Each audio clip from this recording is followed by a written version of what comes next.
Un matin radieux, le soleil éclatant illuminait les rues élégantes des Champs-Élysées.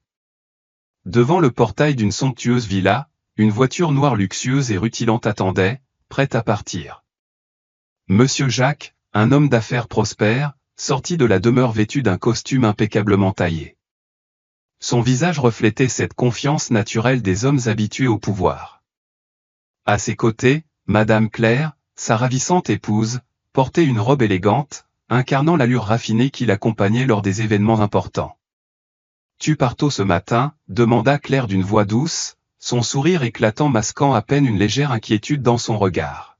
« Oui, cette réunion est cruciale. »« Je dois y aller tout de suite », répondit Jacques d'un ton pressé.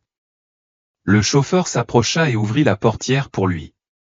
Mais alors qu'il s'apprêtait à monter, un jeune garçon à la silhouette frêle surgit au loin et accourut vers eux. Il portait un simple t-shirt usé et tenait une liasse de billets de loterie dans la main. Essoufflé, son regard était empreint d'une profonde inquiétude.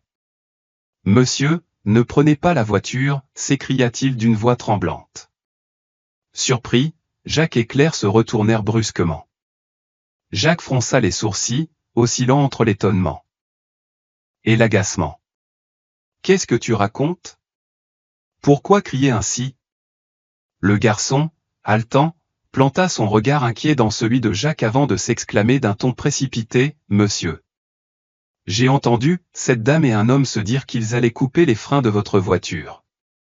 Ne conduisez pas. » L'air autour d'eux sembla se figer pendant quelques secondes.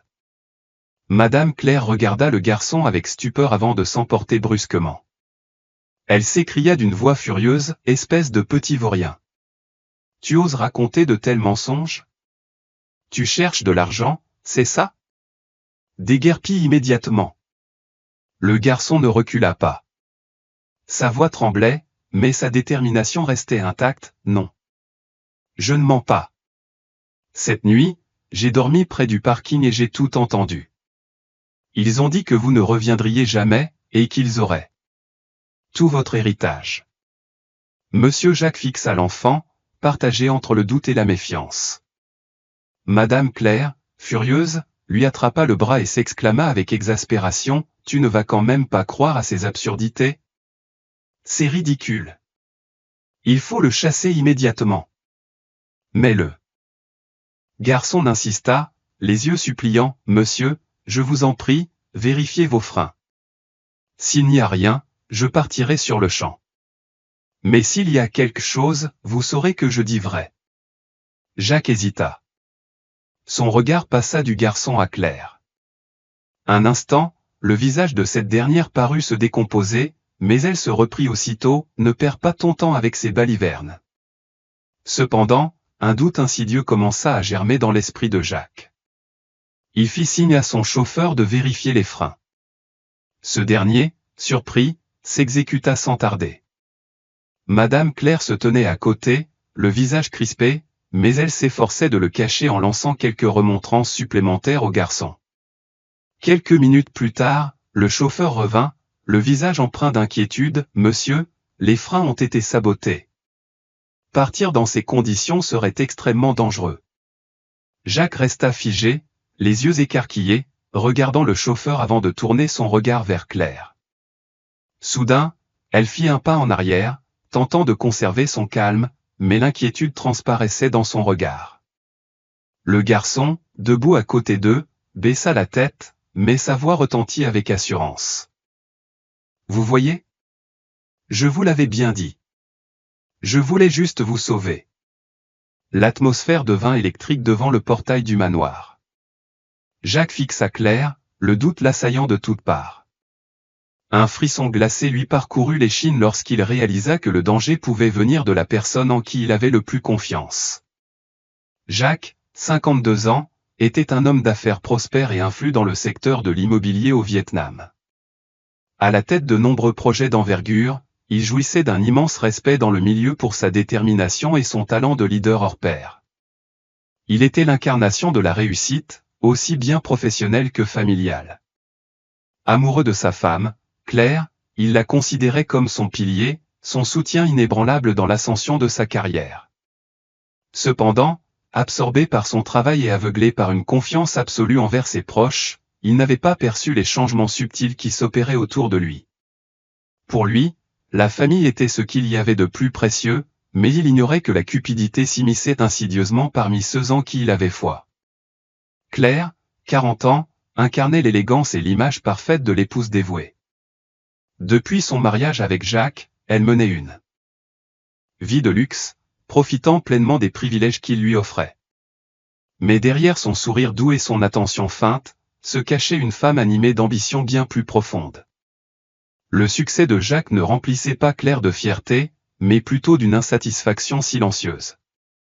Elle aspirait à un contrôle total sur la fortune de son mari, afin de mener la vie qu'elle désirait, affranchie de toute dépendance. Jean, le frère aîné de Jacques, avait autrefois été un homme d'affaires, mais ses projets avaient tourné à l'échec. Il se sentait constamment éclipsé par son frère cadet, rongé par la jalousie face à sa réussite. Finalement, Jean décida de s'allier à Claire pour éliminer Jacques et s'emparer de l'intégralité de sa fortune et de son pouvoir.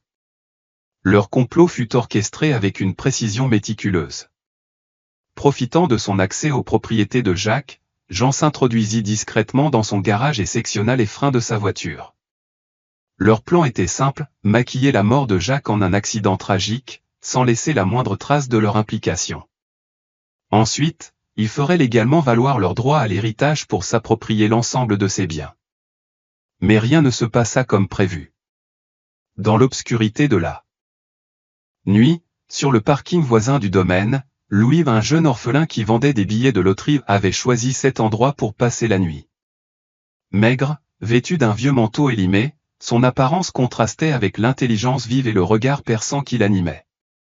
Alors qu'il cherchait un abri sous une voiture, Louis surprit une conversation entre Claire et Jean. « Demain, tout sera terminé », déclara froidement Claire. « Les freins sont coupés. Tant qu'il ne vérifie rien, je te garantis que personne ne soupçonnera quoi que ce soit, » répondit Jean avec assurance. « Une fois l'affaire réglée, toute sa fortune nous reviendra. Il ne se doutera de rien. » Madame Claire eut un léger rire. Louis resta immobile, tentant de mémoriser chaque mot. Il ne comprenait pas tout de ce qu'il complotait, mais son instinct lui soufflait qu'un drame se préparait. Cette nuit-là, Louis ne ferma pas l'œil, son regard fixé sur la somptueuse villa où Monsieur Jacques dormait paisiblement, inconscient du danger qui le guettait. Au petit matin, Louis prit une décision, il devait agir. Il ne savait pas qui était Monsieur Jacques, mais une chose était sûre, s'il ne faisait rien, une vie était en danger. Il se posta discrètement devant le portail de la villa, espérant une occasion de l'avertir avant qu'il ne soit trop tard. Lorsque le chauffeur se pencha pour inspecter minutieusement le système de freinage, Monsieur Jacques se tenait silencieux à côté de lui, le regard empreint d'inquiétude. Quelques minutes plus tard, le chauffeur redressa la tête, visiblement troublé. « Monsieur, les freins ont été sabotés. Si vous prenez la route, ce sera extrêmement dangereux. » Le verdict tomba comme un coup de tonnerre. Jacques resta figé, un frisson glacé lui parcourant l'échine. Il tourna lentement la tête vers Madame Claire, qui se tenait à quelques pas de là. Son regard se voila d'un soupçon fugitif. Louis, toujours là, les larmes aux yeux, prit la parole d'une voix tremblante mais résolue, « Je vous l'avais dit. J'ai tout entendu. Ils ont dit que vous ne reviendriez pas vivant de ce voyage. » Monsieur Jacques posa un regard troublé sur Louis et demanda d'un ton pressant, « Que as-tu entendu? Raconte-moi tout en détail. » Louis s'efforça alors de retranscrire fidèlement la conversation de la veille, répétant chaque mot échangé entre Madame Claire et Monsieur Jean près du garage. Sa voix vibrait d'une sincérité indéniable. « Je me suis juste endormi là par hasard, mais j'ai entendu qu'ils disaient qu'ils allaient couper les freins de la voiture, et que vous ne survivriez pas. » Madame Claire, qui se tenait non loin, réagit immédiatement, sa voix tranchante et empreinte de colère, « Ce gamin raconte n'importe quoi. Ne l'écoute pas, ce ne sont que des absurdités. C'est juste un vagabond qui cherche une excuse pour soutirer de l'argent. » Monsieur Jacques la regarda, le regard empli de doute, mais son ton resta calme. Il baissa la voix, reste calme. Cette affaire ne peut pas être prise à la légère. Pourquoi ce garçon aurait-il inventé quelque chose d'aussi grave? Madame Claire sembla troublée, son regard trahissant une lueur d'inquiétude, mais elle s'efforça de garder une voix posée, tu ne comprends pas? Ces enfants des rues sont capables d'inventer n'importe quelle histoire pour mendier. Ne te laisse pas berner. Mais ces paroles ne suffirent pas à dissiper les soupçons de Monsieur Jacques. Il se retourna et posa une main rassurante sur l'épaule de Louis, n'aie pas peur. Je vais enquêter. Merci de m'avoir dit la vérité. Sans adresser un mot de plus à Madame Claire, il ordonna à son chauffeur de vérifier toutes les caméras près du garage et du parking voisin. En parallèle, il chargea discrètement des hommes de surveiller les moindres faits et gestes de Madame Claire et de Monsieur Jean. En attendant les résultats de l'enquête, Monsieur Jacques s'efforça de conserver un air impassible, mais son esprit était en ébullition. Il tenta de se remémorer les indices qu'il avait peut-être négligés, les absences inexpliquées de Madame Claire, les visites énigmatiques de Monsieur Jean, et surtout, ce regard étrange qu'elle adoptait chaque fois que l'on évoquait son patrimoine.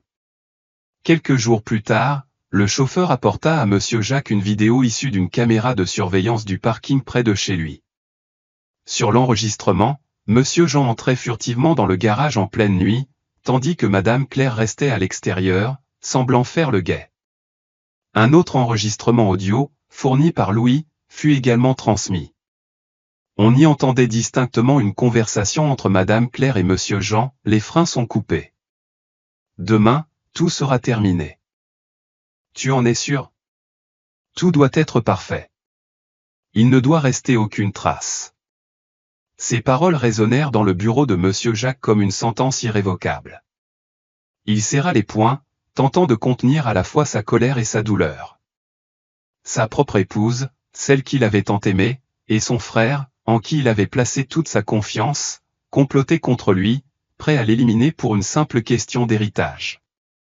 Monsieur Jacques resta figé, le regard perdu à travers la fenêtre. Les rayons du soleil ne parvenaient pas à chasser le froid glacial qui envahissait son cœur. Une seule question lui trottait en tête, pourquoi? Le manoir de Monsieur Jacques scintillait de mille feux, comme s'il s'apprêtait à accueillir une réception d'une grande importance. Vêtue d'une robe somptueuse, Madame Claire se tenait sur le perron, accueillant Monsieur Jean avec un sourire éclatant, bien que son regard trahît une pointe de curiosité. Cela faisait bien longtemps que nous n'avions pas eu un dîner de famille comme celui-ci. Tu as vraiment le sens du détail, mon cher frère, lança Monsieur Jean, sa voix empreinte d'une certaine suffisance. Rassure-toi, Jean. Cette soirée restera gravée dans les mémoires. Monsieur Jacques esquissa un léger sourire, un verre de vin à la main, mais son regard en disait bien plus qu'il n'en laissait paraître. La fête battait son plein avec la présence de tous les membres de la grande famille. Jacques affichait un air enjoué, lançant sans cesse la conversation, mais dans son esprit, tout était déjà minutieusement planifié. Lorsque le dessert fut servi, Jacques tapota doucement son verre de vin, attirant ainsi l'attention de l'assemblée. Merci à tous d'être ici aujourd'hui. Si je vous ai conviés, ce n'est pas seulement pour une réunion de famille, mais aussi pour vous annoncer quelque chose d'important. Il marqua une pause, puis posa un regard direct sur Claire et Jean. Un notaire entra dans la pièce, portant un épais dossier. Claire tressaillit légèrement, son regard se chargeant aussitôt de méfiance. Récemment, j'ai pris conscience qu'il était essentiel de mieux préparer l'avenir de notre famille. C'est pourquoi j'ai décidé de mettre à jour mon testament. Ton testament? La voix de Claire trahit une pointe de tension. Oui. Jacques répondit lentement. J'y ai ajouté une clause importante.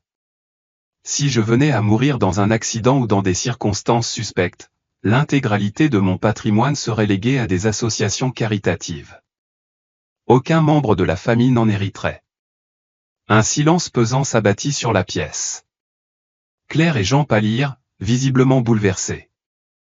Jean se leva brusquement, tentant un sourire crispé. Jacques, qu'est-ce que tu racontes? Il n'y a pas besoin d'en arriver là, enfin. Nous sommes une famille. Madame Claire s'empressa également d'intervenir. C'est vrai, mon amour. Tu vas trop loin. Notre famille est si unie, pourquoi t'inquiéter d'un quelconque malheur? Mais monsieur Jacques se contenta de les regarder d'un air froid. Il hocha la tête, donnant ainsi le signal à un employé d'allumer le grand écran de la pièce. Sur l'écran, une vidéo montrait monsieur Jean s'introduisant discrètement dans le garage. Une voix retentit clairement, les freins sont coupés. Demain, tout sera fini. S'ensuivit un enregistrement audio où l'on entendait madame Claire et monsieur Jean discuter du plan visant à éliminer monsieur Jacques. Un silence de mort tomba sur la pièce. Quelques invités laissèrent échapper des exclamations de stupeur. Madame Claire devint livide. Et balbutia, non. C'est impossible. C'est un faux. Tu ne peux pas croire à ces mensonges. Monsieur Jean tenta également de se défendre. Jacques, écoute-moi. Ce n'est qu'un malentendu. Tu ne peux pas soupçonner ton propre frère sur la base de preuves aussi douteuses. Mais Jacques n'écoutait plus ces mensonges. Il se leva, sa voix grave et déterminée, je vous ai fait confiance, mais votre cupidité vous a aveuglé. J'ai mené mon enquête, et tout est clair à présent. Non seulement vous m'avez trahi, mais vous avez aussi tenté d'attenter à ma vie. À cet instant précis, la porte s'ouvrit. 2 policiers entrèrent, laissant Claire et Jean sous le choc. Madame Claire, monsieur Jean, nous avons reçu une plainte accompagnée de preuves accablantes concernant un complot visant à causer des blessures volontaires. Nous vous prions de nous suivre au poste, déclara l'un des agents d'un ton ferme. Madame Claire se précipita, saisit la main de monsieur Jacques, les larmes aux yeux. Jacques. J'ai eu tort. Je n'ai pensé qu'à mon avenir. Pardonne-moi. Mais Jacques ne fit que la regarder froidement avant de se détourner. À ce moment-là, monsieur Jean perdit son calme et s'effondra. Jacques. Je sais que j'ai fauté. Je suis désolé. J'ai été aveuglé par l'avidité, mais ne laisse pas cela détruire notre famille. Jacques ne répondit pas. Il observa en silence les policiers emmener Claire et Jean hors du manoir. Son esprit était en proie au tumulte, mais un soulagement discret l'envahit, la vérité avait enfin éclaté. Dans le salon, une atmosphère pesante régnait. Pourtant, dans le regard de Jacques, une lueur de justice venait d'apparaître. Après ces événements bouleversants, le manoir de Jacques retrouva peu à peu une certaine sérénité. Plus d'intrigue ni de trahison. Jacques passa du temps à méditer sur tout ce qui s'était produit. Il ne pouvait oublier le moment où Louis s'était précipité pour l'avertir. Il s'était moqué du mépris et des sarcasmes de tous. Ce garçon frêle, au regard déterminé, lui avait sauvé la vie. Après une réunion de famille éprouvante, Jacques fit venir Louis, posa une main ferme sur son épaule et déclara « Tu m'as sauvé la vie. Sans toi, je n'ose imaginer ce qui aurait pu arriver. À partir d'aujourd'hui, tu n'auras plus à errer dans la rue. Je vais t'adopter. » Louis resta figé, les yeux embués de larmes. Jamais il n'aurait imaginé qu'un homme aussi riche et puissant que Jacques lui offre une telle chance. Monsieur Jacques n'a pas seulement adopté Louis, mais il lui a également offert la possibilité d'étudier. Il l'a inscrit dans une école prestigieuse et lui a promis de lui transmettre les précieuses leçons qu'il avait tirées de sa propre vie. Louis, autrefois simple vendeur de billets de loterie, avait désormais l'opportunité de rêver à un avenir radieux. La trahison de madame Claire et de monsieur Jean a laissé une blessure profonde dans le cœur de monsieur Jacques. Mais au lieu de se laisser submerger par la douleur, il a choisi de se transformer. Il a renoncé à un mode de vie accaparé par le travail et la richesse, et s'est mis à consacrer davantage de temps à ceux qui se souciaient réellement de lui. Il rendait fréquemment visite à Louis à l'école, participait à des actions caritatives et aidait les personnes en difficulté, tout comme Louis l'avait été autrefois. L'argent peut aveugler les hommes, mais les vraies valeurs ne viennent jamais de la fortune, elles résidant dans la manière dont nous nous traitons les uns les autres, a confié monsieur Jacques lors d'un événement caritatif. Madame Claire et monsieur Jean ont dû répondre de leurs actes devant la justice. Ils ont été condamnés pour tentative de meurtre ainsi que pour plusieurs infractions liées à la fraude financière. En prison, Madame Claire a perdu son éclat et son arrogance.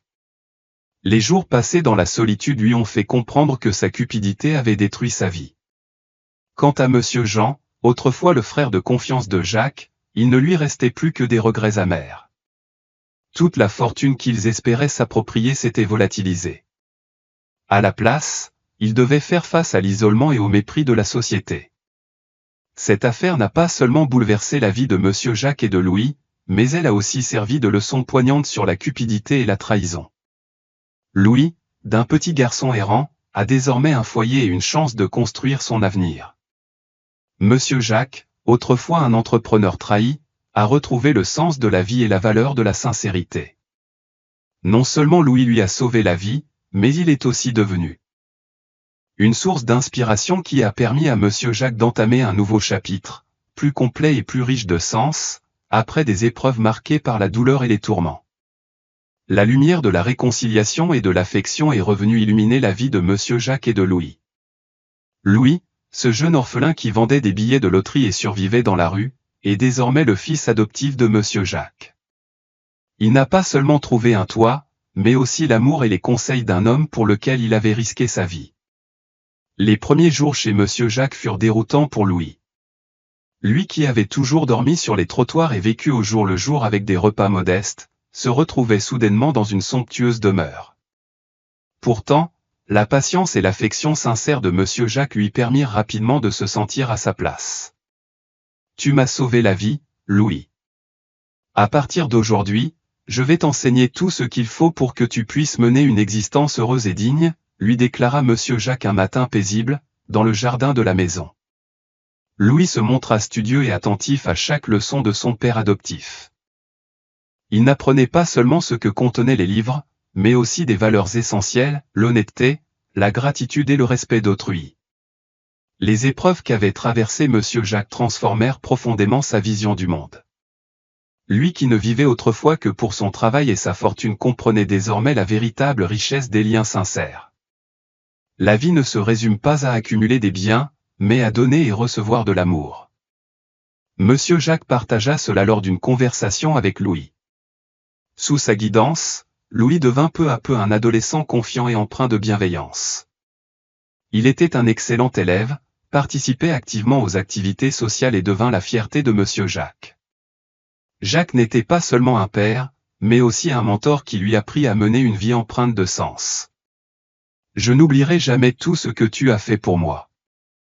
Je ferai de mon mieux pour être digne de ton amour et de ta confiance, » déclara Louis à Monsieur Jacques le jour de son 18e anniversaire. L'histoire de Monsieur Jacques et Louis porte en elle des messages profonds. Le courage et l'honnêteté finissent toujours par être récompensés. Bien que n'étant qu'un jeune garçon pauvre, Louis n'hésita pas à défendre la vérité et à sauver une vie. Cet acte de bravoure bouleversa son destin à jamais. L'argent peut acheter beaucoup de choses, mais il ne saurait acquérir l'amour véritable. Monsieur Jacques comprit qu'aux heures les plus sombres, la plus grande richesse ne résidait pas dans les biens matériels, mais dans les relations sincères et précieuses. Par un soir de crépuscule, Monsieur Jacques et Louis se tenaient devant le portail du domaine, contemplant l'horizon baigné de lumière dorée.